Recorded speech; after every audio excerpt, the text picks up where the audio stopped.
your boy Sean.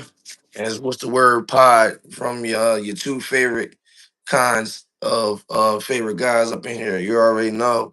And let's get busy. Yesterday was plenty of stuff that we gotta catch on to and we gotta talk about. A lot of things we gotta talk about. What happened? Let's start from the beginning, bro. What's the word on the day, bro? What's the topics? Well, first of all, let's start with the NBA games. It's the playoffs right now. It's it was a couple games yesterday. Let's first start talking about. Let's start off with the Knicks. The Knicks beat the Hawks 126-97. What you thinking?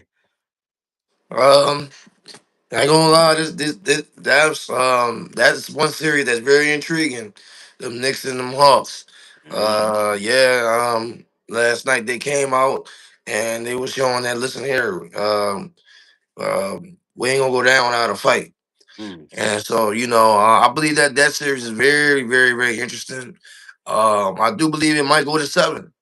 I think that series gonna go to seven. In my opinion, it's a real dog type fight series. Real dog, like people like they're literally like scratching and clawing for every single point, for real, for real. And Atlanta, they got depth. You know what I mean? They got really deep depth, which makes them kind of even with the New York Knicks. You know what I mean? In this series, I didn't really know a lot about the Atlanta Hawks until I really watched them and seen what they've been doing and what type of team they are and how aggressive they are with the ball and how to distribute and all that stuff.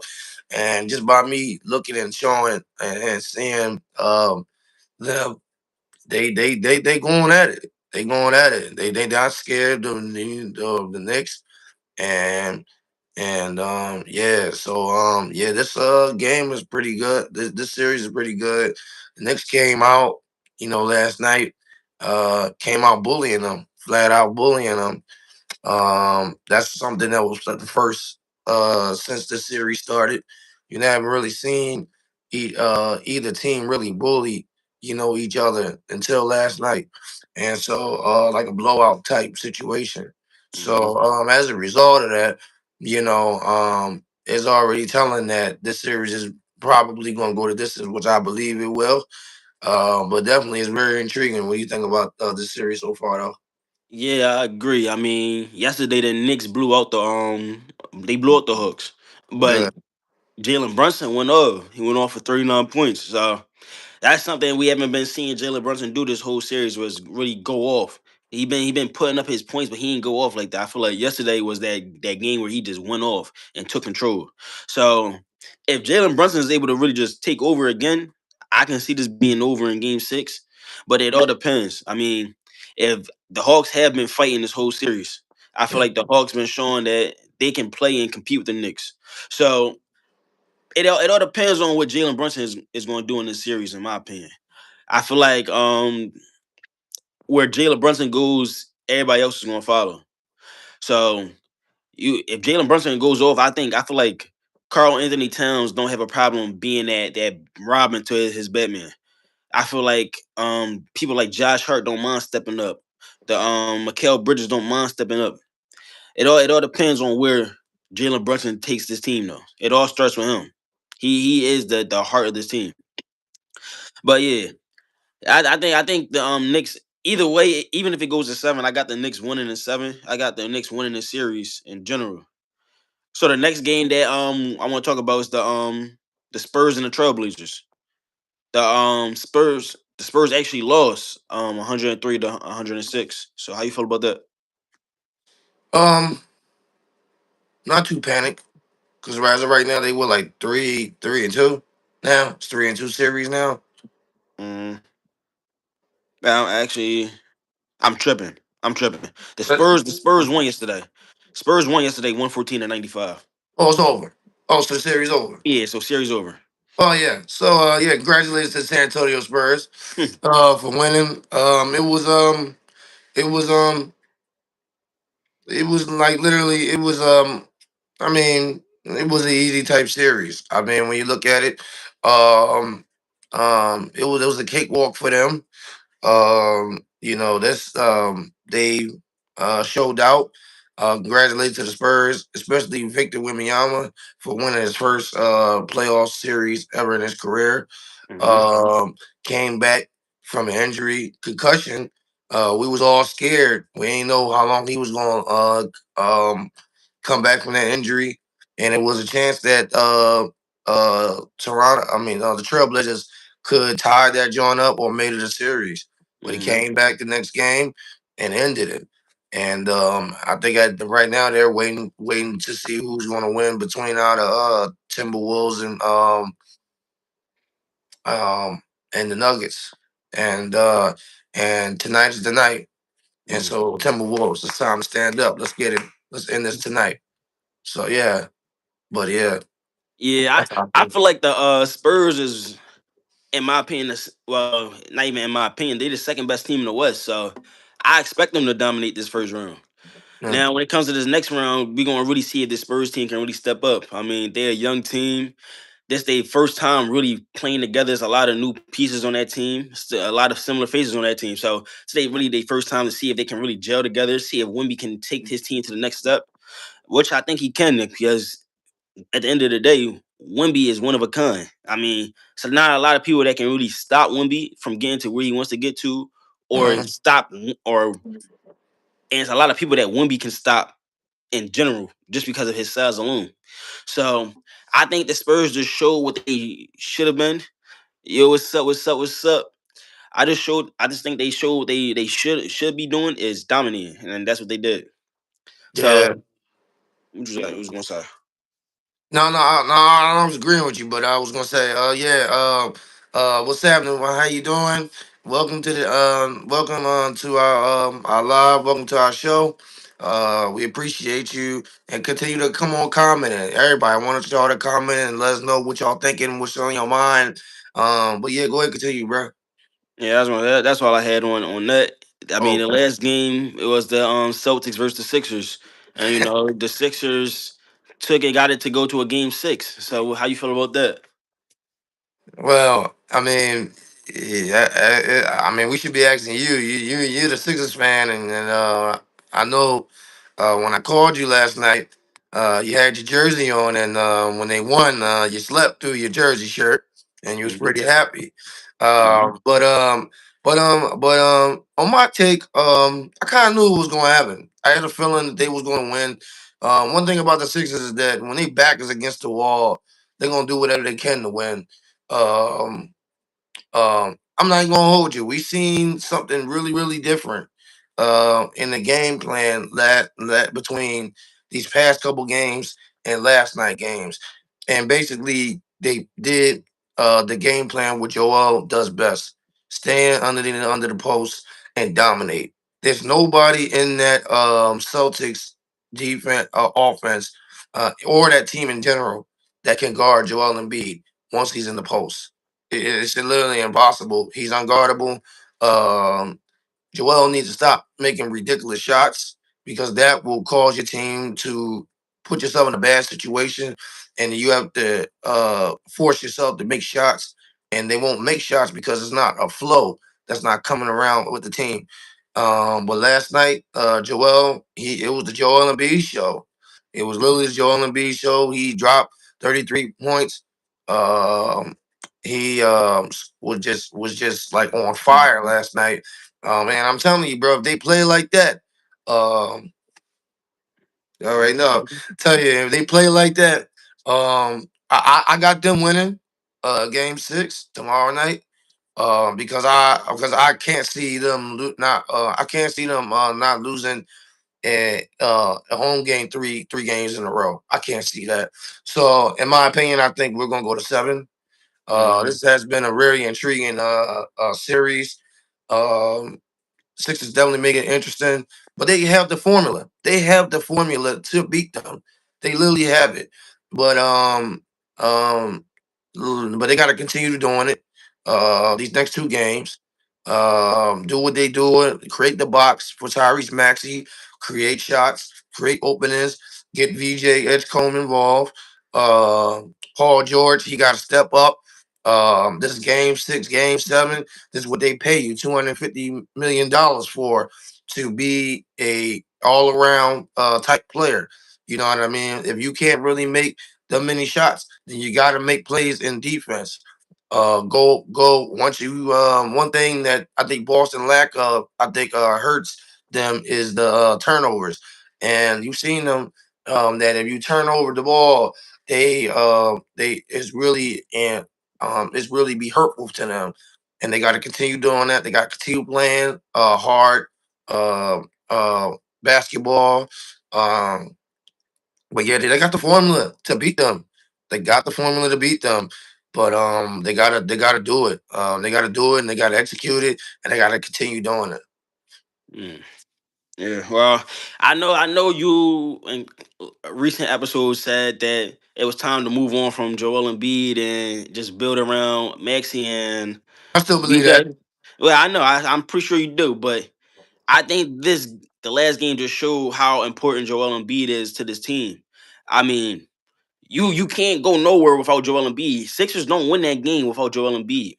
Okay, When Joel Embiid plays like that, when he plays with his back against the basket and really just dominate the paint, there's no one in this league that can really stop him. Joel Embiid is that talented, and the right. scary part is he's not 100%. So, but just a fraction of Joel Embiid being good and being in that paint just makes a difference between him being there and having someone start like a Dembona. You see the clear difference at the center play. So now Joel Embiid is getting these double teams. He's able to pass the ball to the open shooters. So now Maxi is being able to have better shots or create for himself. You got Paul George, who I get he is a max contract player, but I think sometimes when Joel Embiid is on the court, you have to find your place. You're not going to be able to put all those points up when Joel Embiid has the ball most of the time. That's just the truth. So yeah, he has to play defense. He has to mix the shots when he has to when they're available for him, which I think he did. He was making his threes when he was taking them when he took the shots. Um, I feel like this next game is going to come down to it's gonna come down to everybody else stepping up because I feel like a lot of they're gonna be double teaming Joel Embiid after what he just did. A Yeah. lot. He's gonna get double teamed a lot. He's gonna take a lot of attention. So it's gonna be up to Maxi to step up. VJ is gonna have to put up more points. Paul George is gonna have to step up. Kelly Oubre, we're gonna have him step up. Um, Quentin Grimes has stepped up off the bench. That was huge for the Sixers. So Yeah. he's gonna have another huge performance for us. So it all comes down to those surrounding pieces. Can they step up around Joel Embiid and get another game out of the Boston Celtics? I mean, they're going home. You already lost two straight at home. Don't make it three. You got Philly I don't faithful. see it. You know I don't see Philly it. Philly faithful is behind the Sixers. Everybody's is cheering the Sixers on. Last game gave a lot of Sixer fans hope. A lot of Sixer fans thought that the series was over last game. It's a lot of people who thought that. A lot of people wouldn't have betted on them going to game six or being able to get to game seven. But they did that. So by giving us that faith, you gotta be able to continue that and really just push on. I mean, even getting to a game seven. What's up, Jane? Even getting to a game seven. Like that's something that a lot of people didn't see happening. Nobody expected the Sixers to make it to game seven with the Boston Celtics. They just expected a sweep. So the Sixers are making it a series, and I'm glad it's making it fun for us as fans. Yeah, yeah, I agree with you on that. I ain't gonna lie. Here's my prediction. I believe that they're going to blow them out. This game six. I think with the fire that they got inside, the fact that they lost two straight home, one of the first games, it kind of went away with them. Mhm. They should have won that game, but they didn't. Then the second one, they just got completely blown out by over 30 points. I truly believe that it's going to happen. I think they're going to it's going to be a dominant game for Game Six Mhm. for the Sixers, especially coming back home with the fans on their side. Um, yeah, what I will say is this: um, I was one of those people that thought it was going to be a sweep. I thought it was going to be a sweep. I thought it was going to be 4 or 5. At least they was able to get a game in or something like that. But in general, I thought there was going to be a sweep. Um, they made it really interesting. They made it pretty interesting. Um, I mean, I gotta respect the Sixers their fight. and they're willing to win, and they're willing to not give up. When their season's on the line, they gotta do what they gotta do to win. Um, I respect them. I respect the Sixers. And yeah, and you absolutely right. Embiid is literally the X factor of whether they move on or not. Yeah, before you even get into that, I mean that really leads into the next question of how does the Embiid factor and last night moving forward, like we seen that he could be a factor in this game. Does that make it scary for Boston? Absolutely, absolutely, because they can't guard him. Mm, You double team him, he's still making the shot. He throws the crazy fadeaway that he does, he still makes the shot. He comes inside the paint, makes that little jumper shot, he still make it. No matter what they got on their that type of defense, the Boston Celtics, if Joel played in that type of manner, um, it's dangerous for the Boston Celtics. And so literally, I mean, to be honest with you, the Boston Celtics is literally a one-dimensional type team. We all know this. This is not it's not rocket science. We all know that the Celtics, all they do is shoot. You know what I mean? All they do is shoot. That's their specialty. That is their like their superpower, their strength, because of the type of team they got surrounding with the Boston Celtics that make them a three, like a shooting firepower house. mhm, So um to eliminate that, you got to play fast. You got to put Joel Embiid in position to not him go outside the paint and shoot, because that's when you get in trouble. You got to put him inside the paint, push him, because they're going to wind up double team him, triple team him. To somebody throw it and do what you do best. You know what I mean? That's literally their identity. That's literally their identity. To not only winning the game but winning the series. mhm, I think if Embiid continue to play like this, he is the factor of them moving forward. mhm. And absolutely, no doubt about it. Yeah, I agree. I mean, in previous years, the Celtics, in my opinion, had better centers that could defend Joel Embiid. You used to have the Robert Williams who could defend. You had Porzingis who had that size that could get blocks. You had Al Horford who could defend.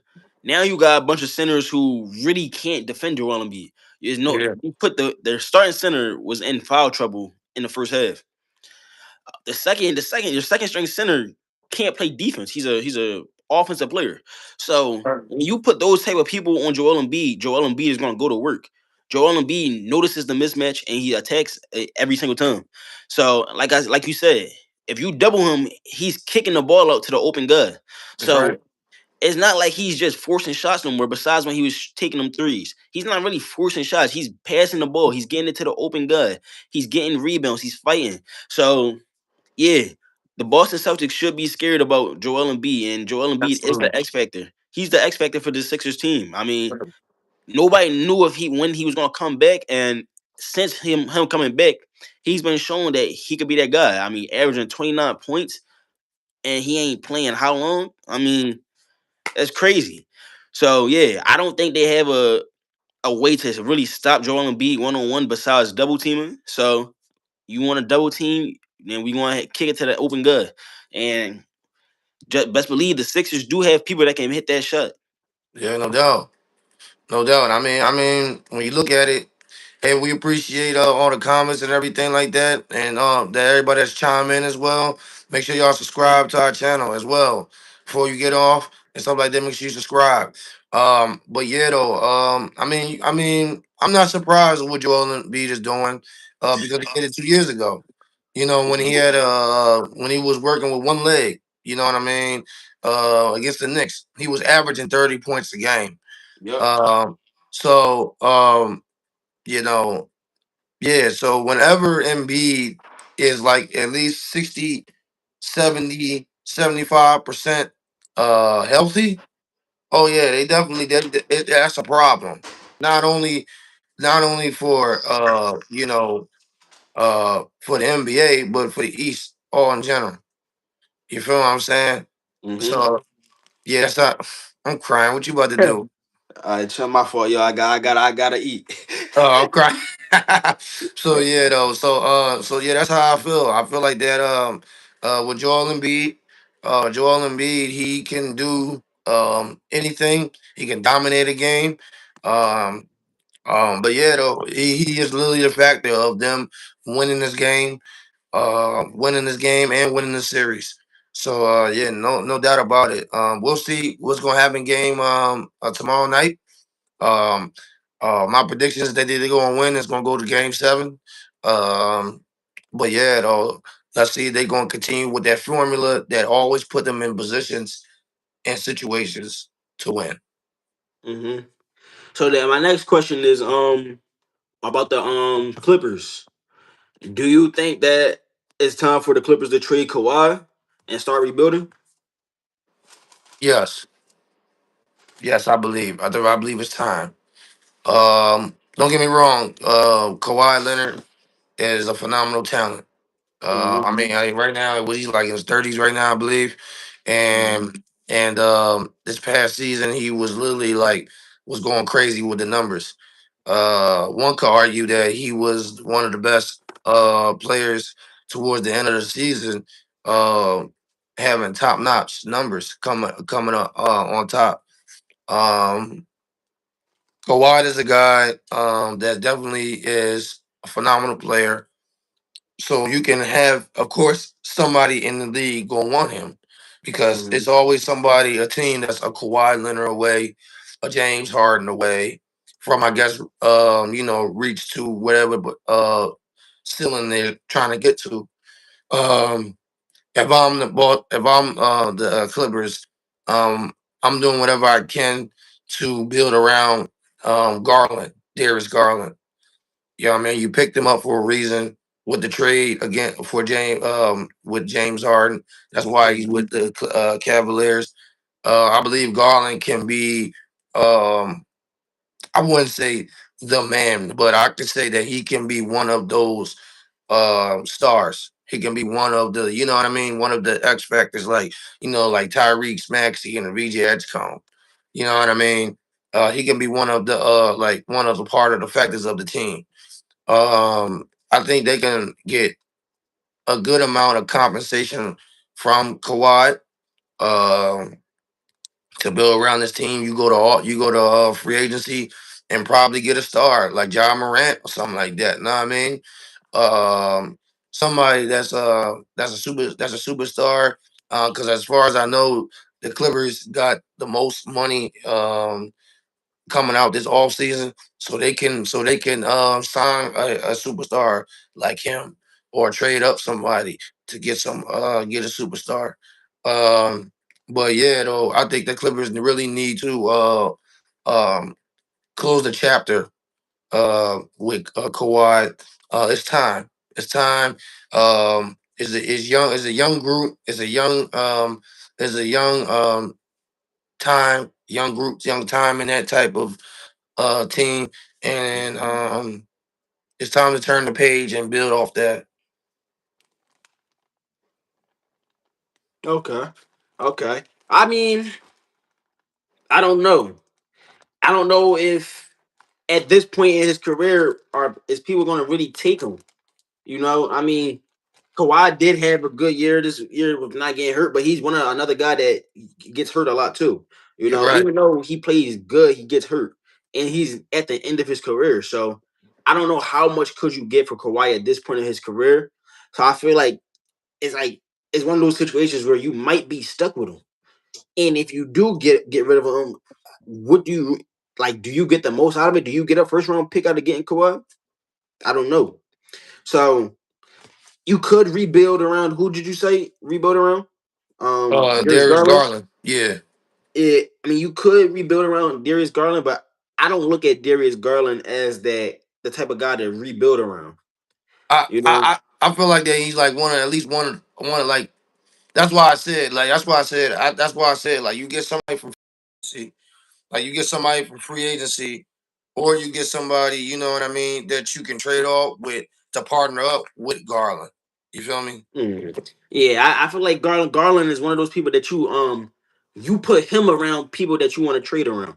I don't think that you don't make Garland that centerpiece that you want to have people fit around him. You feel what I'm saying?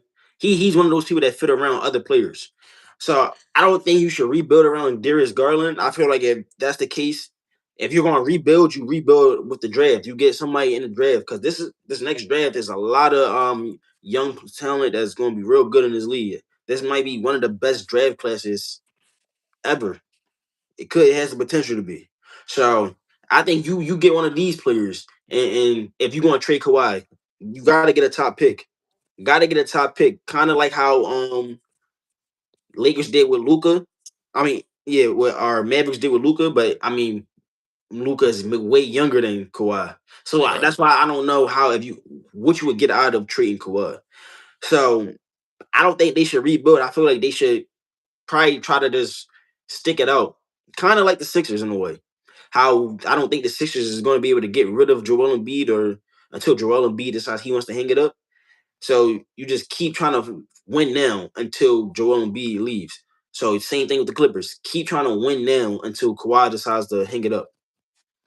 Well, I feel like the difference between the Clippers and the Sixers is that with the Sixers, they kind of they stabbed themselves in the foot when they gave the Embiid the extension, and then when he got hurt and stuff like that, his stock really went down, down, down, and so now it's to the point where really, even though he's Embiid, nobody trusts him because he Hmm. always hurt, and so they can't really give you a great compensation back because of his injuries and the lack of absence in the court. Um, but also, I feel like with the Sixers, they also transitioning um, from Joel Embiid era to the Tyrese Maxey era. So I feel like if like because I know they have a couple picks in the draft this year, and you said the draft class is pretty nice. Hmm. There's nothing wrong with going out and get a nice, good center that can be the future. You know what I mean? That can take under Joel Embiid's wing. You know what I mean, and teach him some stuff. Get a good, phenomenal, or not phenomenal, but a good, solid, valuable type player. Because at the end of the day, um, even though they're not closing the chapter of Embiid, they really is when you really think about it. Because when Embiid leaves, it's going to be Tyrese and VJ Edgecombe. But so it's like they have a plan. That's the thing about the Six. They have a plan. Versus the Clippers, they don't really have no plan. They don't have no plan to move him. Um, they don't have really no plan to try to maximize around Kawhi. We don't know what they're doing. I mean, it's just the big guy on the street. We don't know what they're doing with Kawhi. Um, that's why. I mean, you just I know what I'm saying. That's why I mean, you never say never. You can always go on the phone and call teams up and say, hey, look, I'm thinking about letting go of Kawhi Leonard. You guys maybe a Kawhi Leonard away or something like that. Yeah, now you probably is right. They probably won't be able to get, I guess, a lot from Kawhi, but you never know. You know what I Yeah, mean? And even if but you don't get a lot from Kawhi, you still can go in the draft, get some people, some compensations, some draft guys that's coming out of college that's really really tough, and just build around that. Um, but I'm not. But that's what I'm saying. Like, I don't see Kawhi um, as good of a player that he is. Um, when you go into the phone, I don't like when you go and talk to these teams. I don't see a team like, okay, we might be a Kawhi Leonard away from doing what we got to do. You know what I mean? so off of that though, that's what I'm saying. Why would Like, team? Why I don't think the Clippers could really get rid of him. I feel like they stuck with him. Nobody wants or Kawhi at this point in his career where he's about to be at the end of his career and looking at his contract. Like nobody wants to take that on. That's why I feel like they basically are stuck with Kawhi. mm, You said yeah, I you did said forget about that contract. That contract is pretty big. yeah. So it's like everything you seeing is basically saying like they don't have no plan to move on without Kawhi. It's like so why do we think that they would do it if they don't even have that plan? They don't even have the pieces on their team now. You feel me? Like at Yeah, least like you said, the Sixers. At least the Sixers have that young talent. Clippers don't have that much young talent on that team. yeah. Besides, you can take Garland. Other than that, who they have? That's why. Yeah, that's why I know they got like one of the most money in this year free agency. So if the scenario is that you're gonna have to keep Kawhi because nobody wants him and you kind of stuck with him, you probably want to make some decisions. You know what I mean? Yeah, they got the most money that they could spend in free agency, and there's some good free agency class players that can come Mhm. that you can sign. Probably a superstar, something like that. Probably a Hola, nice little, hola, senor. hello, how you doing? What's up? What's up? And um, that's what I'm saying. If you feel like that they're like in a way in a situation where they're stuck with Kawhi, then you're just gonna have to build off of it, build off that team. And I mean, they literally have no choice. You know what I mean? They have no choice. It's if they're trying to get to what they're trying to get to, like when they're trying to compete with the West or something like that. You feel me? Then you're gonna have to like, find players, you know, that you gotta pay a good amount of money, but it'd be worth it because you have depth, you have like players that that can be a factor and can play a role and can be dangerous and can be contenders. Possibly. I kind of think the Possibly. opposite. I think Possibly. the opposite. I feel like if they want to compete in the West, they gotta continue to put players around Kawhi. You That's what gotta I said. maximize. Oh, that's what you said. Okay, I thought you Yeah. said the opposite.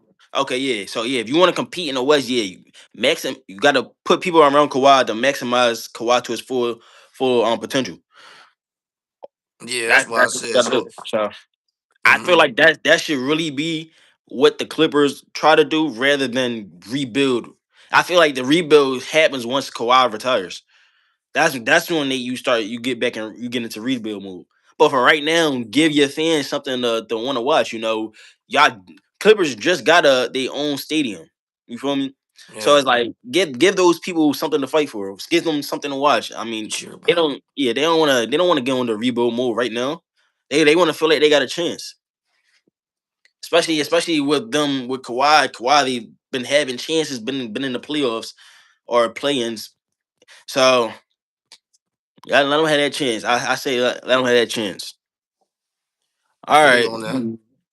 all right. So I want to move on to football. Let's move on. So one of the shocking moves that happened in the NFL draft was Todd Simpson. So it's Right. been a lot of ups and downs, a lot of mixed feelings about that draft pick. So I'm gonna ask you, do you think Ty Simpson can be the next man up when Matthew Stafford decides to retire? I think he can. I think he can.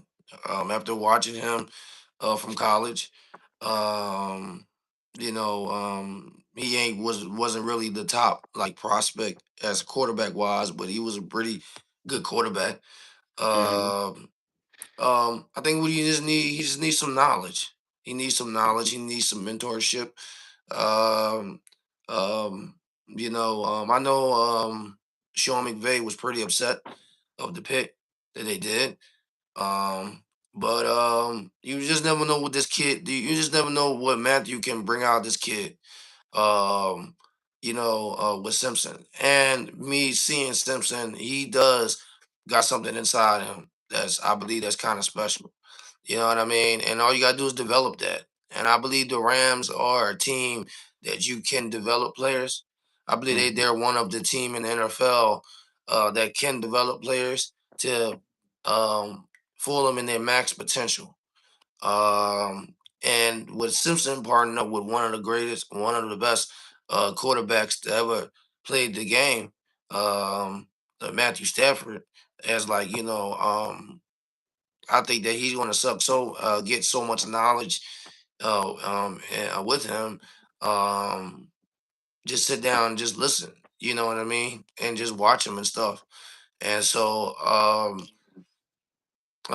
and develop and learn more about the team. You know what I mean? And so when that due transition does happen, he knows what to do. He knows everybody. He knows what to go, what to do, what to look. You know what I mean? And so but I'm not. That's what I'm saying. A lot of people is really skeptical about this pick, but I'm not.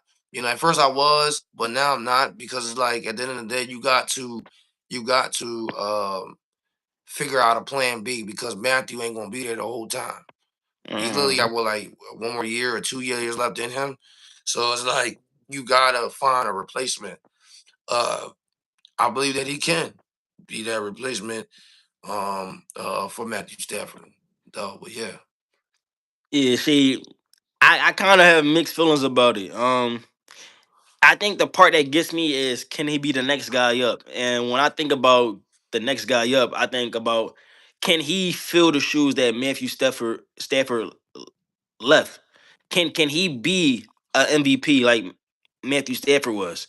Can he lead his team to the points where Matthew Stafford was leading his team? And I just can't say yeah, you know. Um, by the time that Ty Simpson is the starting quarterback, the whole Rams offense is going to look different. You know, right now Matthew Stafford has the luxury of having Puka and Devontae Adams.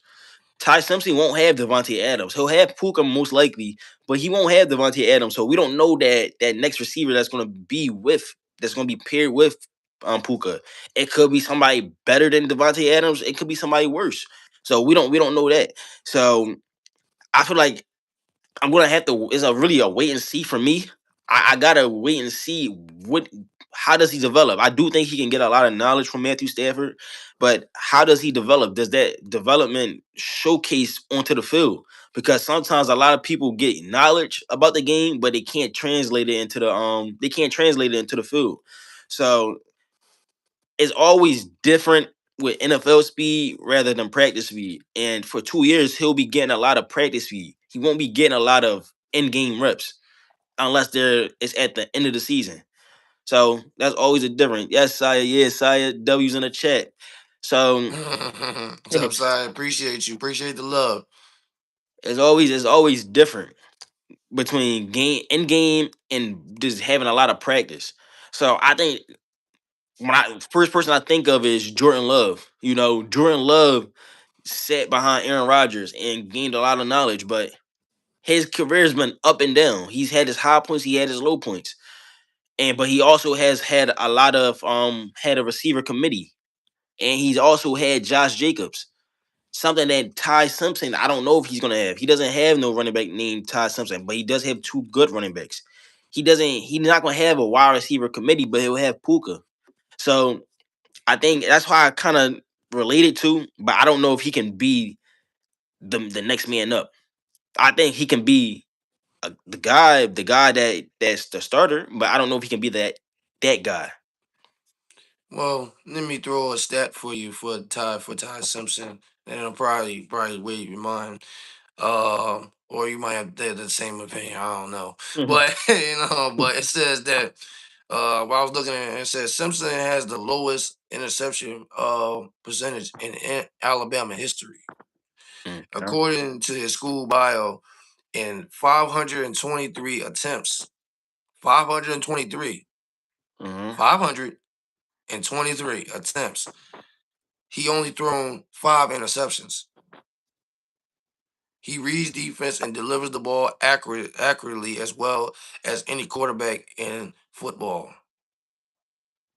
When you talk about accuracy, who is none accurate than Matthew Stafford? Matthew Stafford. When you're talking about who had the low when it comes to interceptions, average like in NFL for the past couple years, Matthew Stafford. Um, I do believe that Simpson. I mean, by looking at him, you know what I mean. I mean, like I said, you know, this is the stats that I'm going through in college. You know, college, as we know, is different than the pros, way different. But what I'm Hmm. saying is that he has the, but I feel like that he has the potential to carry that reign. Now, would he be another Matthew Stafford? Hell no. It's not going to happen. I don't think that's not going to happen. But I feel like that he can be the one and only Ty Simpson if he plays the way that he plays. If they develop him the way that he can be developed as a player with his strengths, uh, to develop his strength, to advance his strength, to make him a great quarterback. I believe the Rams got a great development team that they can ship around them. Now you is right that it's different between training and real football.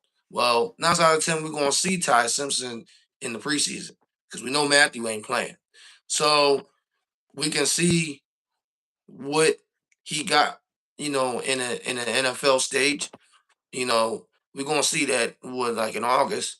So, but I'm just saying, like going by what I seen and the stats that I've seen, and the tape that I saw from Ty, because I had to do some studying for myself. Okay. Uh, I feel like that he can carry that reign, and of course, you're absolutely right. I feel like that with Matthew leave, it's not gonna be the same. That offense is not gonna be the same. Um, but it's all about the transition from it. You know what I mean? And it is all about, is the team willing to buy in to the system that they're going to be in under Ty Simpson. You know what I'm saying? So they probably going to find um wide receivers or playmakers that can fit that scheme. Because it's going to be a different scheme once Matthew leave. You Mhm. feel me? So I mean, we're going to have to wait and see in the preseason. That's going to tell me, uh, I think a lot that you need to know about Ty Simpson. You know what I mean? But because he's going to be playing in the field with real players in the NFL stage. But I do believe that Simpson, with the type of talent that he is, the way that he can read defense, his knowledge with the game is really really good. The ball accuracy is like 100%, like not 100%, but you know what I mean. Like it's a good Yeah, I high actually, pay I actually have percentage. something to say. I have something to say about that, brother. Okay. Actually, I've been trying to hold my tongue, but I can't hold it no more, brother. The one that the stat that you said it might change my mind or it might not. It didn't change my mind. You said that he has the lowest interception. You said he hasn't thrown no interceptions, basically, right? Lowest interception percentage in Alabama Okay. history. I'm gonna tell you the difference between Ty Simpson and a lot of other the great quarterbacks that came from Alabama. Ty Simpson only started one season. He only has one season under his belt, so he should have the best percentage. Well, A lot of QBs have played more than 1 year. He's only started 1 year. if that's the case, if that's the case, that's a hell of a 1 year. No, I can't say that compared to everybody else. I can't say that. Well, no, well, I'm not comparing everybody. I'm talking about like from what he done that year, not comparing what everybody else done. If you saying that he did that for 1 year, I mean, for 1 year, those people in college, they can be trash. You know what I mean? You're right, but I'm saying that stat that you gave specifically, you're comparing that to people who's played multiple years in college football. People like Bryce Young, who's probably played 3 years, who should have probably thrown more interceptions than Ty Simpson if Ty Simpson only played 1 year. He only has one season underneath his belt. People before him, Jalen Monroe probably played more seasons than Ty Simpson. Ty Simpson was on the bench waiting until last year. So that stat doesn't really mean anything to me because he only did it for 1 year. It's not like he did it for multiple years and he just multiple years he had low interceptions. He did it for 1 year. You know what I'm saying? So Yeah. it's not really proven like that. Like I say for people in the NFL, it's like you always want to see consistency. I want to see if if you're able to do it again. We only got 1 year out of Ty Simpson. I don't know if that 1 year is something that he can do again. As far as we didn't get to see if he could do it again in college football. You only seen it one time. So now he did it one time in college football, and now he's sitting on the bench for 2 years. So I don't know how that's going to translate into the league yet. It's more of a wait and see, more of a I hope he can do it rather than I know he can do it. Because if they knew he could do it, he would be the starter right now. No, He would I be a starter, disagree not on not that not one. not I over Matthew disagree on that Stafford. one. No, not over Matthew Stafford. I'm talking about a starter on another team. Another team would have picked him if he was that good. Another team would have picked him with that first pick, in my opinion. He would have went So top 10. if you felt like that he was that guy, you think Yes. that the Rams would have never picked him? No, I feel like if he was that guy, he would have been gone before the Rams even had the opportunity to pick him. A lot of these quarterbacks, besides Mendoza, every quarterback that got drafted is not starting, and I can say that 100%. Every single quarterback behind Mendoza will not start. Because Oh I yeah, I don't know know why. that. Because We know that. because in my opinion, they're not that guy. That's why. Most QBs that got drafted last year in that first round started. Most QBs who get drafted in the top picks more than likely start. Ty Simpson, I don't think is on that same level, in my opinion. I feel like I gotta see more out of Ty Simpson. 1 year of And college that's football is fair. not enough. And that's From fair. That's why I yeah, I'm said not. that's why I said I feel like that he possibly can. Hmm. He possibly can because I can see the potential that he has inside as a football player, as a quarterback. But I do feel like if he in the right like environment with the right quarterback can make him better. And so when the time do come, because who's to say that he's going to be in the bench for 2 years? God forbid something happen to Matthew towards ACL, and he got to play. Who's behind? Who's behind Matthew? I think he's gonna be on the bench for 2 years. I think Matthew. I think is gonna play. Matthew's gonna play. And then another thing, because I was talking to Al, and Al was a huge he's an Rams fan. So I was talking to Al, and Sean McVay has already flirted with the idea of retiring. And Wow. he told me more Wow. than when Matthew Stafford decides to retire, it's likely that Sean McVay retires as well. That's So sad. Wow, so that's now sad. so now That's Ty sad. Simpson Ty Simpson is not is he's learning plays and stuff for under Sean McVay's coaching, right? That's his scheme. Right. So now by the time that Ty Simpson gets to be a starter, he'll potentially have to learn a whole nother scheme. So that's against him as well too. If, That's if that sad. That's if that's that's the case. that's that's that's an indictment on Sean. Because if that really the truth, that's really disappointing. That's really disappointing. But Because Sean McVay, because remember, bro, remember when they got that pick, he was upset no, he when he was was. on that phone with Ty Simpson. He really didn't want to say welcome to the Rams. He didn't mind. He like, what the hell are you doing here? That's really what he Yeah, wanted to say. you're right. But I would say this: it's not because of Ty Simpson though, because Al told me he flirted with this idea way back when Aaron Donald was on the team when Aaron Donald retired. That's Okay, when all yeah, right, then never mind. Oh, all right. yeah. That's I thought that's this when was I recent or something like yeah that. yeah no I about to yeah say no that's not that's that's recently. that's you know what? That's Yeah, you yeah, know. yeah, not recently. When Okay, when all Aaron right, all right, Donald all right. when Aaron Never mind. Donald Anyway, retired, that was around the time where he flirted with the idea of retiring.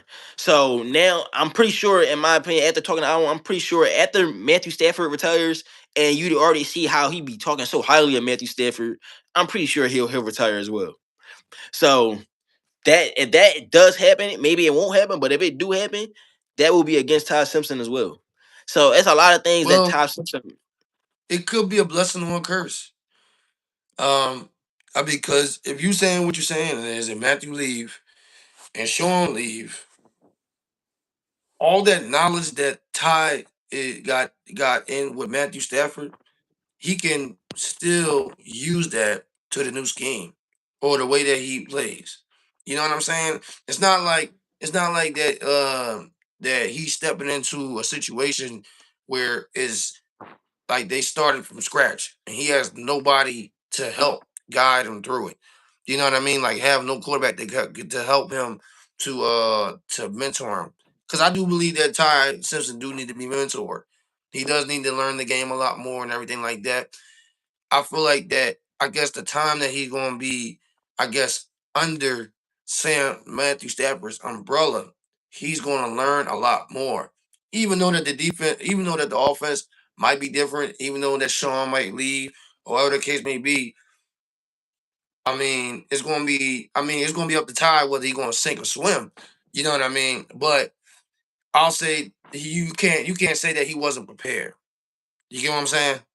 See, and that's where I kind of disagree with you because the one thing that you always say, brother, is Oh, you gonna Jalen take it? Hurts. Yeah, you always tell me Jalen Hurts got to learn a new system every year, and that's the reason why he's not able to perform at his highest ability. Well, That's what you tell me, right? that's different. That's a whole different But topic right there. why is that different in this case? Because if Todd Simpson is Because learning, Jalen has proven even through different he's proven. That's key word, proven. In different schemes, he still win. We haven't seen that from Ty no, Simpson. you're right. But you also say that that's the reason why he doesn't play to his full potential because he got different schemes. So if Yeah, because Todd Simpson, it's yeah, not you're right. stable. It's not stable. So I'm saying if Todd Simpson is learning Sean McVay's offense for 2 years, let's just say 2 years on the bench, and then he finally gets the chance to start, but then Sean McVay retires and he has to learn a whole new offensive scheme, he is at a disadvantage But because at least they set up the foundation for him. what's Because the say if he foundation? goes into a new offensive scheme, and say if it's not working or something like that, he got to use a couple of his tricks, use a Sean McVay type play. You know what I mean, or something like that. He got enough knowledge already, enough foundation already by sending 2 years. So if that does happen, it might be in a situation where he have a trash offensive coordinator, and it's really trash. But he has the knowledge to be in a huddle with the team and like, yo, listen here. I know it's this. We're going to do that. This, that, and the third. You feel what I mean? Or we might He's mix not it or going blend to it or whatever the case may be. It's all about the mentality. he's not going to have that control. He's not going to have that Well, type of at control. the end of the day, Not the coaches they're not holding the ball. He is. he ain't going to have that type of control if he want his job. I tell you that. But I'll say this: they I bet you they'll shut up if they win. I bet you they shut up if they I, win. I yeah, I yeah. bet you that. In public, I bet you they won't in private. I bet you in private they say don't you ever do that again. Not Or if the or we young gonna bull give him a championship. There's no way they're gonna say that. see now. Do you think they gonna get a championship? I said Do you, if. do you I yeah, said no, no, if. but, I but said I if. know you said if, but I'm saying no, no. Let's not. That's. Do you truly think that he's gonna give them a championship? Well, all the teams and all the talent, especially with the Eagles, do you think that Ty Simpson is gonna get the Rams a championship? In my opinion, I think Matthew Stafford has a better chance of getting them a championship than Ty Simpson. I mean, yeah, of course. I Yeah, mean, yeah, of course. I mean, down the road or something like that, if they put him in a position to win and build a team around him, possibly, yeah. you don't believe that. I do believe that. You don't believe I that. do believe that. All right, all Because right. We if gonna you put your team look if you put a team around him for him to be successful, why not he can be successful? He can't be successful now unless he's a quarterback that can't rise to the occasion in big moments. Then that's different. Then I'm like, all right, it don't matter what type of people you put around him, he ain't gonna get the job done because he already shown it. He already proved it. But everyone. I want y'all to remember he said that he believes that Ty Simpson can get them a championship. And by the end of I said no, no. See, no, I, see, putting words in my that, mouth. I didn't that say when, that, bro. I didn't say that.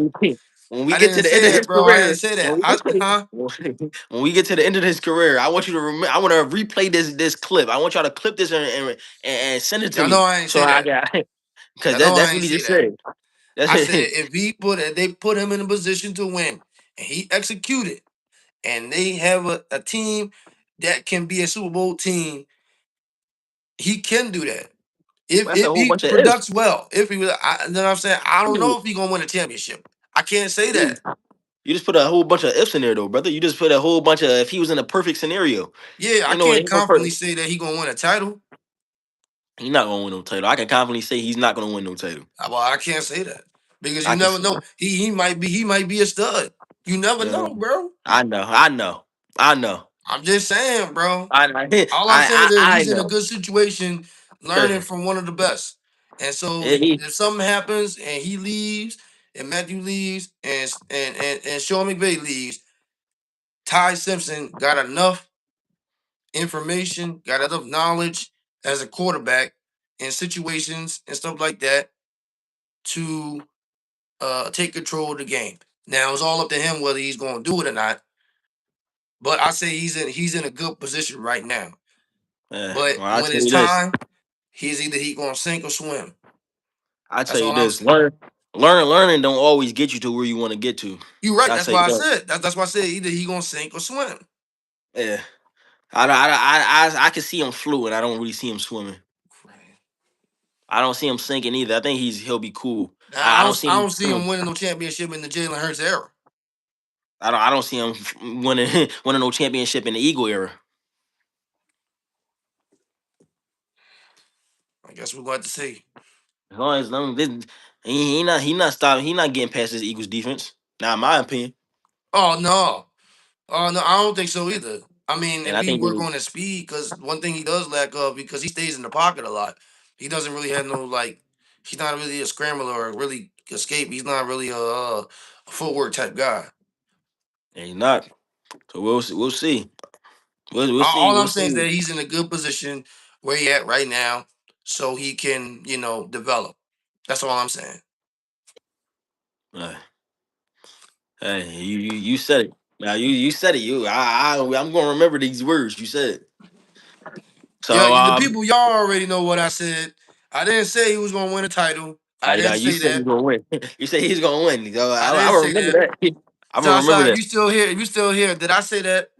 Did I say that? You said that. Let's say You yes said or that. no. Just comment on it below. Yes or no. But I did not say that. Go back on We're this gonna and move. replay this. I did not say that. We're gonna move on to the next topic. What's the next Next topic, topic. brother? Next topic. Which quarterback in the NFC and AFC do you think is going to have a breakout year? Um, the NFC. I'll say the NFC first. The NFC, Jalen Hurts. Um, you want me to say my reason why? Or Yeah, I mean, I agree with you on that. So yeah, go ahead and say your reasons. okay. Well, I'll start with the NFC. The NFC is Jalen Hurts. The reason why is that I feel like that. I think uh with the closing chapter of AJ Brown and everything that happened, I think that this is going to be the best thing that ever going to happen to Jalen Hurts. With a new offense, with a new offensive mind, new offense scheme, Jalen Hurts has been begging to have something different, something creative, something something fresh or something new. He's stepping into a situation where everything is brand new and he's open with it. And I believe that this offensive coordinator is going to max his potential to the highest extent. I think um, everything that they've been talking about Jalen Hurts, he is going to shut every single critic that that's been talking bad about him since the season was over till now.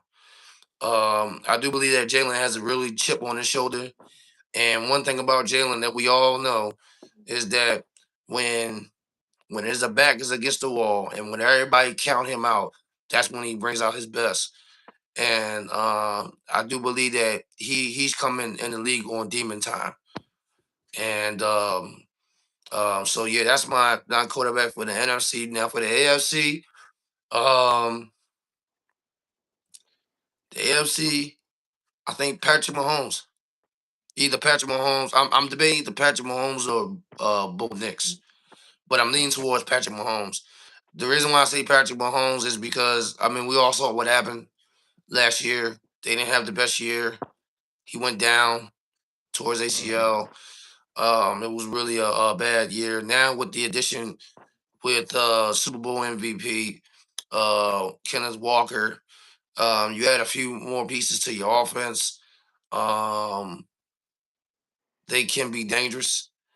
I do believe Patrick is going to light it up a little bit in the AFC. I think it's gonna be more quarterbacks that's gonna do it as well. And I think it's not just gonna be him.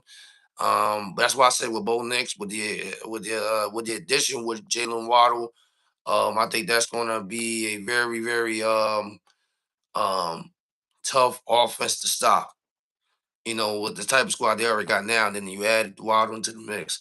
Especially with Bo Nix, he went down, and that was supposed to be his year to go to the Super Bowl, but he went down. I think he's got a chip on behind his back, and he's ready to prove something as well. And so out of those two quarterbacks, yeah, Patrick and Bo Nix. But yeah, that's how I feel. Um, yeah, for NFC, I agree. I say Jalen Hurts. I feel like Jalen Hurts has to have a breakout year. I mean, he's in a prove year. He has to prove that he's worth the his contract or worth getting another contract. I feel like he has to prove. I do think having a new offensive coordinator is going to help him. I mean, they're supposed to be passing the ball a little bit more. Um, I think now that with AJ being able to go to another team, he doesn't have to force AJ Brown the ball. Now he's able to really just play freely and have Right. a wide receiver Right. committee after Devontae Smith. So he'll be able to pass the ball around a lot more than what he was used to doing. So I do think Jalen Hurts will have a breakout season this year. Kind of similar to his MVP season. I don't know if he'll run as much as the MVP season, but I think he'll pass. This might be his best passing year.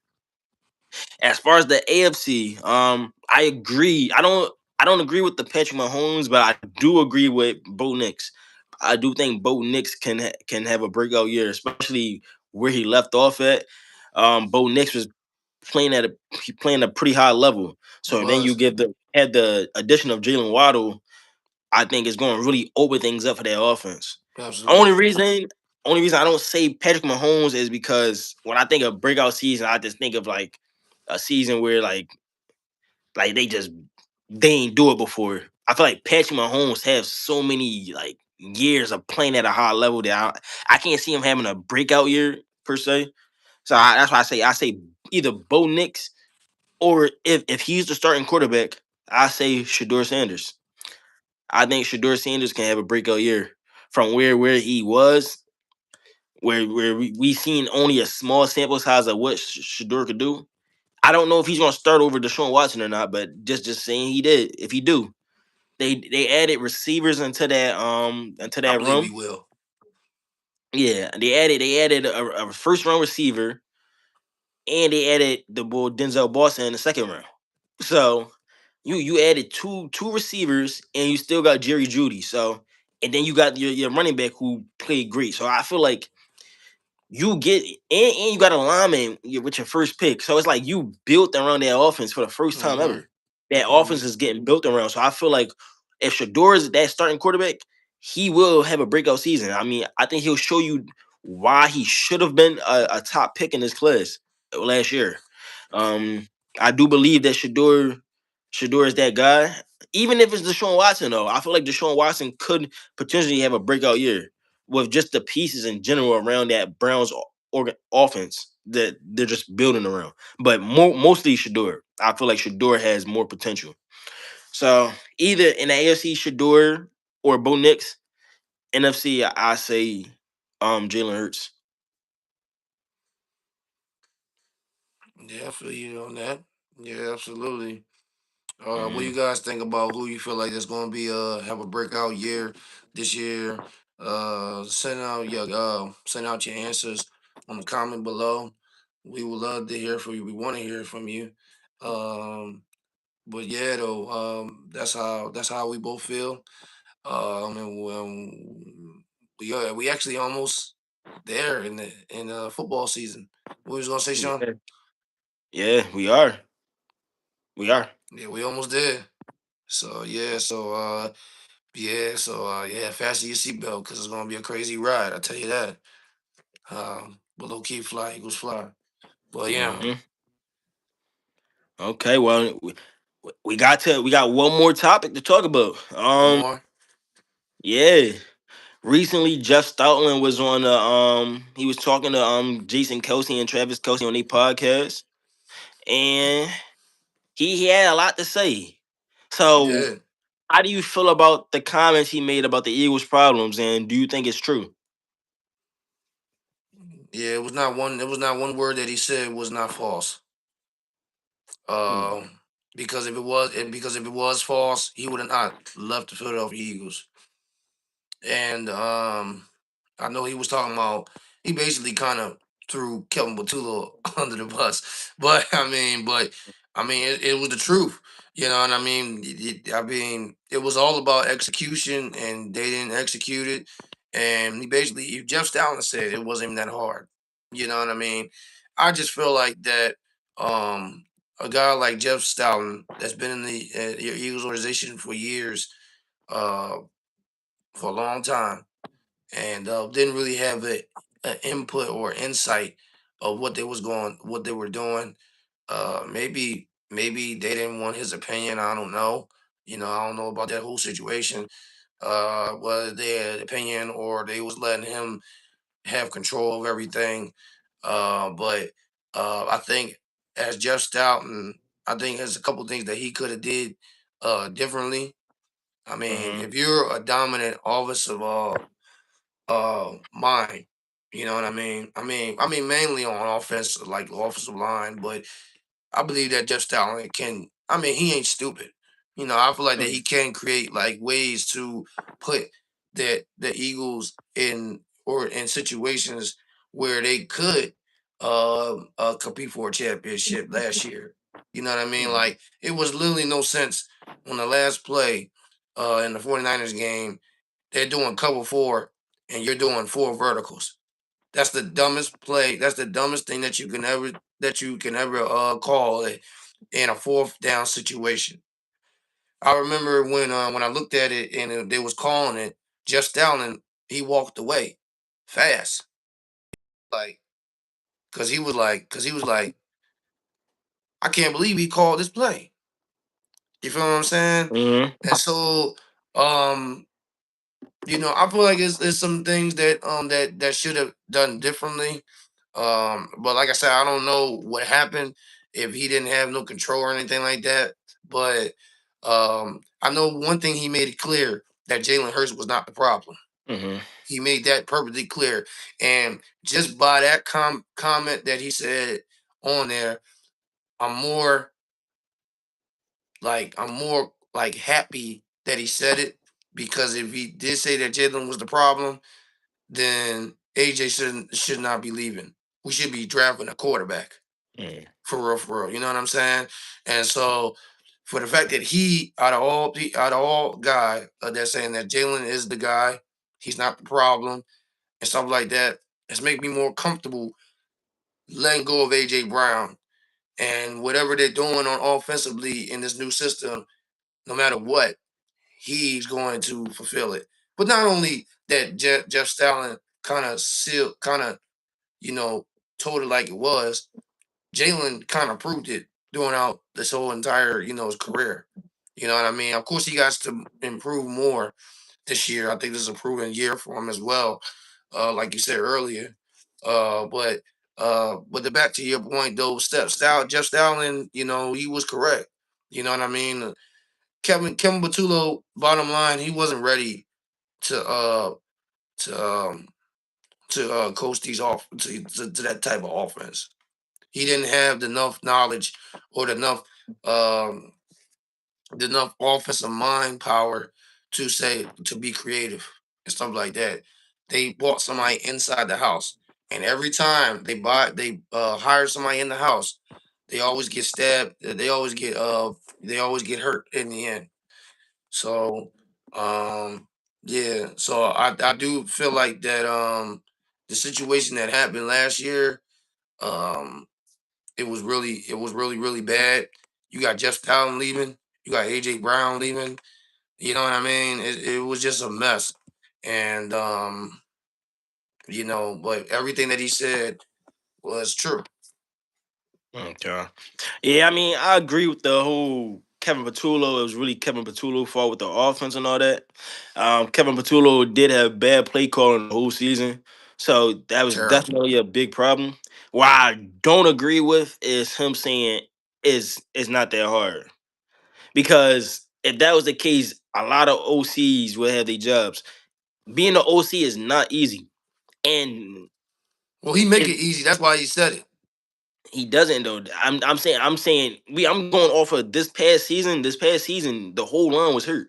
So I don't think anybody could have really made it easy off of that situation. Not saying the team talent or anything, but with the whole offensive line being hurt last season, how much easier can you get with when Lane Johnson is hurt for multiple games? Their best lineman is hurt for multiple games. What do you expect to do? You feel me?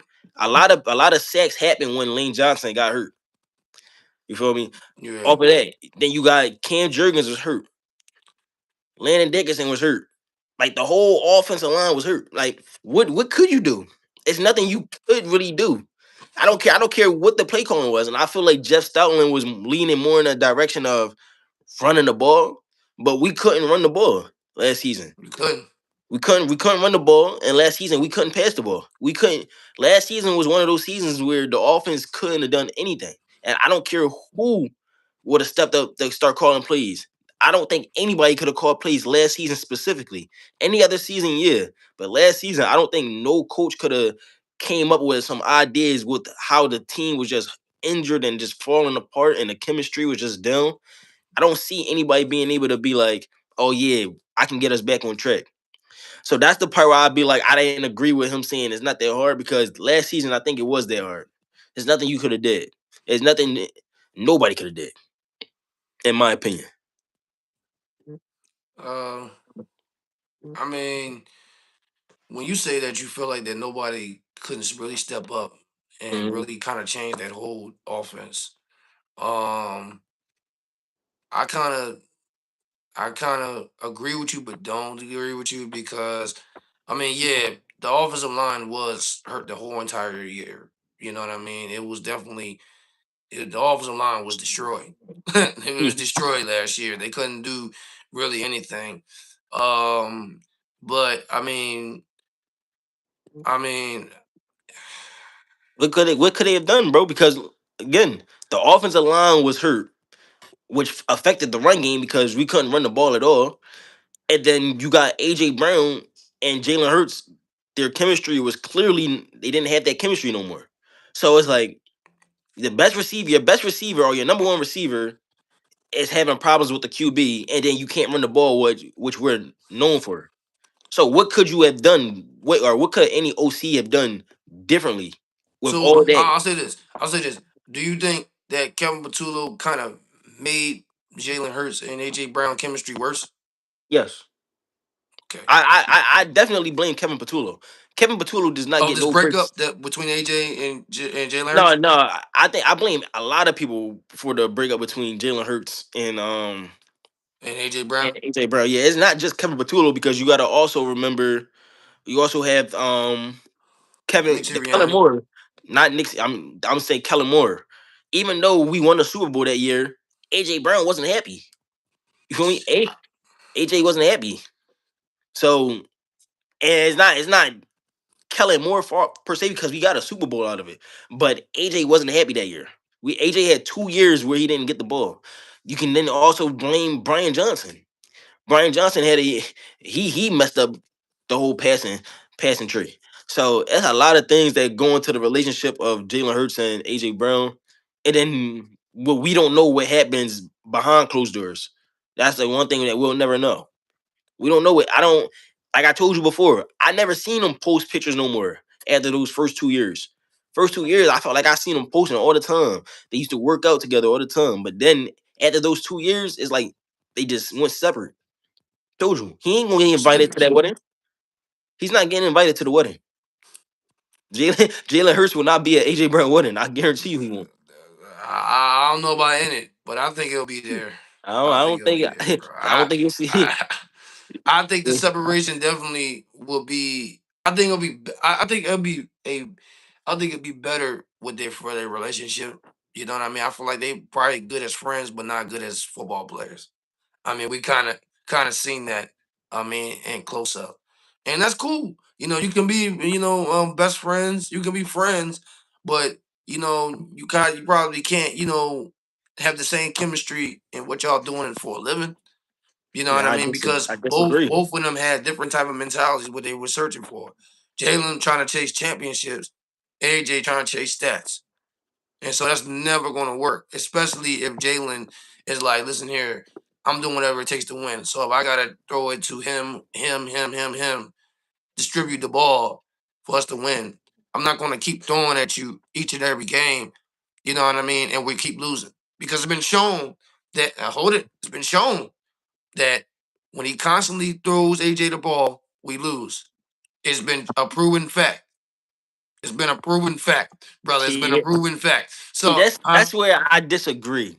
That's where I oh Lord, disagree. you That's where I always disagree disagreeing. because yeah, because AJ does get a lot of slander, and the thing with But he AJ brought is it on AJ. himself. He brought it on Yeah. himself. See, but the thing is, because AJ is also misunderstood. AJ does want the ball, yes. AJ wants the ball, but AJ doesn't ask to just have him get the ball. I don't think that's not what he wants. AJ would love to see Smitty get the ball as well. Smitty is his guy. He would love to see Smitty eat as well. I guarantee you, he would love to Let's see go Smitty back in eat the as well. tape, brother.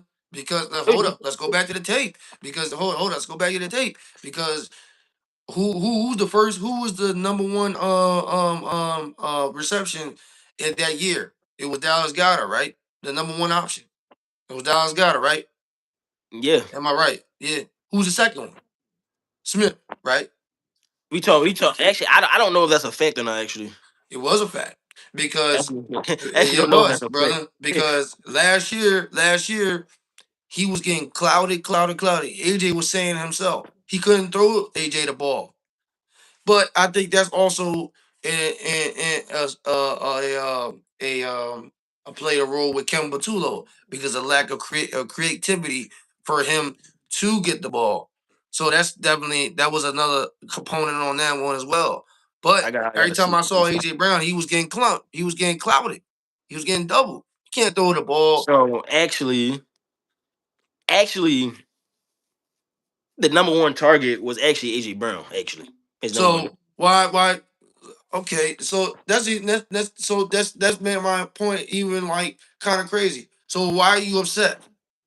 Because he didn't start getting all those passes until the end of the season. Stop that, man. He Stop was the that, number man. one. He was the number one targeted though. Look at And you it can say he was made me misunderstood, bro, but his actions doesn't show that. Now he probably mean it. You know what I mean? He probably mean it, but his actions don't show it. You don't go on social media and post all this kind of crap and say, "Oh, they're using me, but not using me." You throwing your team under the bus. yes, You're throwing your team under the bus. yes, And then on top of all that, after the Super Bowl, this man 2 days after the Super Bowl win, everybody's happy as hell. This man talking about I ain't fulfilled enough. I don't win on championships. I don't eat on championships. I eat on yards and receptions and all that. Because he's seen other wide receivers like Justin Jefferson, like Puka Nakua, and all them getting all them yards, stuff like that. At the end of the day, is this, bro? No matter what he's done, and I know, love it or hate it, Jalen made AJ Brown. It's the truth. It's the yeah. truth. Now that's where I That's the disagree. truth, brother. that, That's is, the that truth. that is where you take things a little too far. Bro, let me tell That's you what this, you, bro. With the 4 years that he been with Philadelphia, bro, he would have never had that with Tennessee.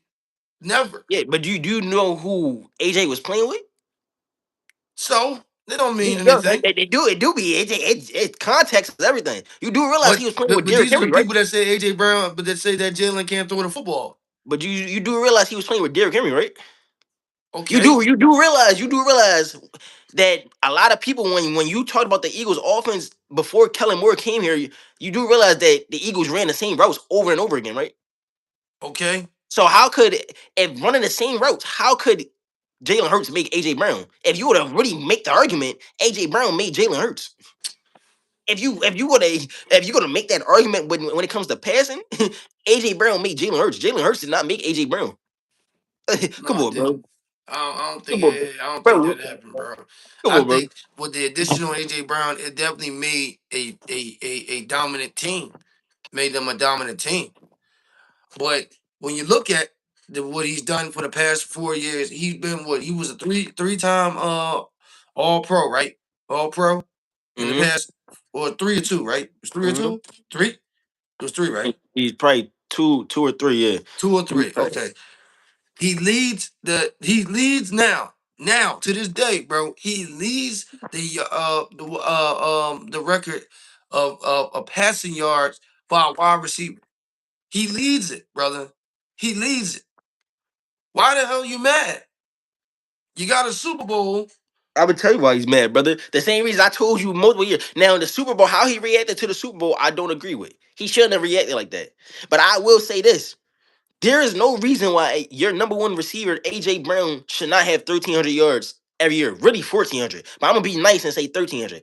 AJ Brown should have 1,300 yards every year. Every year. It is no question, no without a doubt. And see that type of thinking. And see, It- look, that type of thinking right there, with Joe Burrow and all them guys that keep giving Chase the ball, they don't make it to the playoffs or they get out in the first round because they focus on giving them the ball.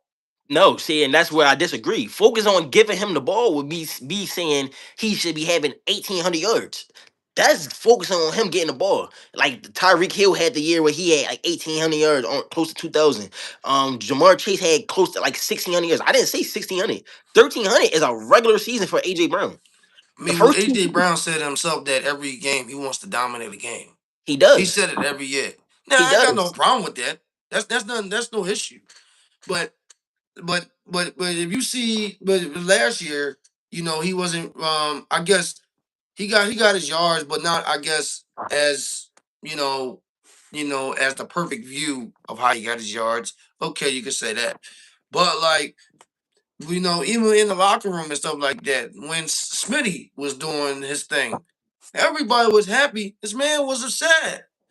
This man was out there pouting and everything. He You was. go But you back to want the Tampa game, this he man was was. upset. You Why know was what I he mean? You upset go though, back to the bro? Rams game, he was dominating that game, and you were still upset. And then there were reporters that said that he wanted a trade out of Philly. I mean, I don't know if it's true or not, but I'm just saying it was reported that it was like that. But you dominated in that game. You're right. But he should be dominating every game. I agree with AJ Brown on that. I agree with AJ Brown. I'm not saying he should have 100 yards every game. No. But if AJ Brown should never leave the game with less than 20 yards. Okay, I agree Hey, with you on that. I agree you with feel you me? on that. It's unacceptable. It's gonna be games where Smitty have higher yards, but AJ Brown should have 50 yards every game at least. I agree with you on that. I feel like he should get like at least 70. Yeah, see, that's where the problem really happens because it's been games where he hasn't touched the ball until the second quarter. I mean, But not the second until the second half. You feel me? but I And mean, part of it had to do with the scheming. Okay, see, a I lot of, disagree with that too, though. but then What, also what it was also the matchups. I see. That's where I disagree, brother. That's where I Man, I'm disagree. telling you, boy. I disagree. Yeah, I'm I telling disagree. you, boy. You team AJ Brown. I tell No, you that. I'm not team I AJ respect Brown, bro. AJ Brown. No, no. See, brother, I'm not team AJ Brown, brother. I'm just team football. It's because if you was to say that if you think AJ Brown didn't start getting double teamed when he first came to the Eagles, then I would say that you're lying. Because AJ Brown was getting double teamed, he was getting double bracket throughout the whole time he's been with the Eagles, and he still had 1,400 receiving yards in 2 years. So it's not like, Okay, oh yeah, he went off for 2 years and then they just started double teaming him and he just went off. He couldn't get open because that's not true. he AJ was. Brown No, it was plays that he was not open. But AJ Brown whole game is all about throwing me the ball when I'm not open because he's gonna make the play. That's his whole motto. Even though you'll go back and say that he dropped the ball, but his whole motto is even when he's always open. That's his motto. 1K always open. All right, Even so when tell me covered, what. So if that's the case, bro. So if that was his motto and stuff like that. So tell me what happened in that 49ers game. yeah, it happens. It happens. No, nobody is perfect in this league. I can guarantee you every receiver has dropped the ball at one point in their career in Three a big times. game. Three Yes. times Yes. in a I critical also tell you moment. this. I also tell you this. You throw you If AJ Brown doesn't get the ball the whole game, bro, and then you want to throw him the ball at the end of the game in a crucial moment, it's not a guarantee that he's gonna catch the ball. When a person is not locked into the game, when you gotta that's the thing about football, brother. You gotta get your players locked in early. That's why your players gotta touch the ball early. When your players don't touch the ball, bro, they're not gonna be locked into the game. That's But just the truth. the type of offense they was made, I guess that year it was like sometimes it was like that. Sometimes they in the first half they was able to defend him kind of cool, and they had to change stuff in the second half. Now I agree with you on that. You gotta get him a little bit early, to get feed and everything like that. But I think a lot of it had to do with the play calling. A lot of it Yeah, had to it do with the do. play calling. I agree. It do go with the play caller because me saying he got to get the ball doesn't mean that he has to. You got to throw him a non-ball and he has to score a touchdown. You could do I don't something think a so either. small screen. You feel me? A little Right, screen or slant a slant. that can Right. make just the difference of him touching the ball and getting contact. But when he don't touch the ball at all until the second half, he's not locked in. He doesn't. He's already pissed off. He's already in his thoughts. So I'm not. He doesn't have no excuse for dropping the pass. But I understand why he wasn't locked in into that game. I But understand. at the same time, it's like you're a captain in the team.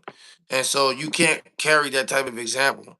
You know what I mean? Even though that you're pissed off and mad and everything like that, you still got to lock in. Because eventually they're going to call your number. Eventually, it's sooner or later, they're going to call your number. And so Right. it's like, that's what I'm saying. It's like, I mean, I get his frustration. I get his frustration. I'm not saying, I'm not getting his frustration. But what I'm telling you is like, during that point in the game, he was going to get it one way or another. And so you got to stay locked in. You got You're to. right. But You I'll know tell what I you mean? I this. think part of it had to do with the blowout with Nick Sirianni. That kind of, got him all steamed up and everything like that. But you gotta lock in. You can't drop three passes like that and then be fourth down and Jalen Hurts came and trust you to make the play, and he got to give the Dallas Goddard to move the chains. That's crazy. Two I two of mean, the two of those attempts, he was by himself. Nobody was touching him. well, number one, I think that's AJ. I mean, not AJ. I think that's Jalen fault for throwing it to a tight end in triple coverage. I don't care if you say he wasn't. No, I'm talking He about didn't the trust fourth him. down when they had to move the No, I chains. know. Before Uh, that, but first, multiple people dropped the ball that game. That's one first. you right. Second, But you because can't. But you can't you be talking to the press talking about, oh yeah, when the game is on the line, give it to me. I'm going to be the guy and da da da da da. But you then can do that you though, bro. dropped it. But then when we lost, you going and you didn't face the team. You went straight to the locker room, got undressed, went to the car, and went home. That's a You can do coward that though, move, bro. brother. That's the thing though, bro. Everybody is not perfect. Everybody, nobody in the league is perfect. Drops is gonna happen in a game. I know Players are that, gonna have drops, but and it's how you respond to it. you're right. The response it was no response to have though. What you want him to say? Yeah, I dropped the ball. Yeah. Like, We would respect him for like, all right. I mean, it was a hard pill to swallow, you know what I mean. But at least go to the press conference, talk to the media. It ain't got to be a whole lot of time, but at least show like, okay, we messed up, something like that. You a captain, brother. You're not supposed to be doing that. I mean, but why not? Did he say he want to You be a setting a captain? bad example. Did he say he want to be a captain, or did he get voted to be a captain? He got voted to be a captain. Okay, that's on the team. That's not on him. Well, he carries that C. Yeah, he does because the team gave it to him. So the team gave it to him. That means they believe in how he's moving. It's not the first year he moved like that. I mean, he read a book on the sideline. They still gave him the captain. So my whole point is AJ Brown has done more positive things for this Eagles organization than negative. Okay, I agree with you You on feel me? that. I agree So with you on that. I'm not gonna No go off of doubt. off of one season where when we had a bad play caller. I'm not gonna take that. I'm not gonna put that on him because we all agree that it was bad play calling. We had a horrible play caller. We did. So I I think can't it's put just that. one. I was gonna say. I think it's just one of those situations where you know he feels that he's not going to max his full potential in Philly. You Yeah, know what I mean? because he's not. Because he what? Because he's not. That's the I truth. mean, okay, I mean that was proven, but Yeah. yeah, But but like I'm just saying, like he realized that, and that's why he has to go to another situation. You know what I yeah, mean? I Which is, I mean, guess, the New England Patriots, and because they're not going to maximize his true, maximize his potential. I guess yeah, I maximize mean, his but talent. you said it. You said it earlier. I mean, it's because of the style of football that Jalen Hurts play. Yeah, Jalen Hurts doesn't it don't play match. to yeah, It he don't doesn't play match. to get stats. Jalen Hurts play to win. He doesn't play for stats. Right. But what I also think that Jalen Hurts has to kind of change that a little bit. I think You right. playing for winning is cool, but sometimes winning comes with getting stats. So I You think he right. do need to start getting You a right. little bit more stats, especially to establish himself as a top quarterback in this league. He has to have some stats. You That's just the right. name of the game. You So right. I do think That's is why this is a proven year for him. yeah, I do think this is a situation that's best for both parties. I think AJ is going to thrive in New England, and I think Jalen Hurts is going to thrive without AJ Brown. So I think it's just one of those things where you just, you know, you know, you did what you can by the time that you had. You know what I mean? It's just probably one of those things. I do believe that AJ Brown is going to be, the number one wide receiver in New England. He's going to dominate each and every game. Damn sure gonna put him on the ticket. yeah, You know what I'm saying? But if those that watch FanDuel, make sure you put AJ Brown on the ticket because he's gonna dominate every game. But that was a little side joke, y'all. But yeah, yeah, though. But and then also Jalen Hurts can play freely. You know what I mean? He can play freely, and he can just focus on what he got to do and focus on winning and thriving. yeah. With this new offensive coordinator, I guess this offense that he's getting ready to step it into. But like I said, I got nothing against AJ Brown. He did what he did. Yeah, I think he's going to go down as one of the best wide receivers we have in Eagles history. That's just the bottom line. He stamped that in these 4 years. He stamped that. I think when his career is over, he's going to retire Eagle. I think they're gonna. I think he's going to be one of the part of the Eagles legends. Do you believe that too? Mhm. Yeah. Yeah. So you know what I mean. So it's just one of those things that you got to move on. Some things you got to do what you got to do for what's best for you and your career. And if it doesn't match, you got to find somewhere that's going to match it. You know what I mean? And so Mhm. I guess that's what it is. Let us know how you guys feel about. I know we said a whole lot, but Mhm. let us know how you guys feel about the whole situation with AJ Brown, and do you feel like it's what's best for them too? Um, and it's good because I feel like that the Eagles are and AJ Brown are in good terms. It's not like it was a bad breakup. You know what I mean? They still love for each on both parties and stuff like that. Know what I mean? I was gonna say to add on to that. They still got love for AJ Brown. And AJ still got love for this for the Eagles. You know what I mean? So it wasn't that type of situation where he going to comment on say, yo, I don't like the Eagles. I want to get the hell out of here. You know what I mean? Mhm. Requesting a trade and all that type of stuff to the point that it got bad to the point where he was missing games because I guess if they couldn't find a trade, I feel like he was gonna play. You know what I Yeah. mean? I So you don't know know what I about mean? that one. I Huh? don't know. I don't know about that one, but yeah. You under contract, you gotta pay, dude. You gotta play. Yeah, I don't know. I don't know. He might have played a Porter George Pickens. I ain't gonna lie. Nah. I'll say this: if he didn't get the ball in game two, then he'll probably do it. Nah, game one, game one, brother. Mm. But yeah, though, that's it for today. I believe we got down all the topics today. Uh-huh. Uh, we appreciate y'all, everybody that was on live and tuning in with us today.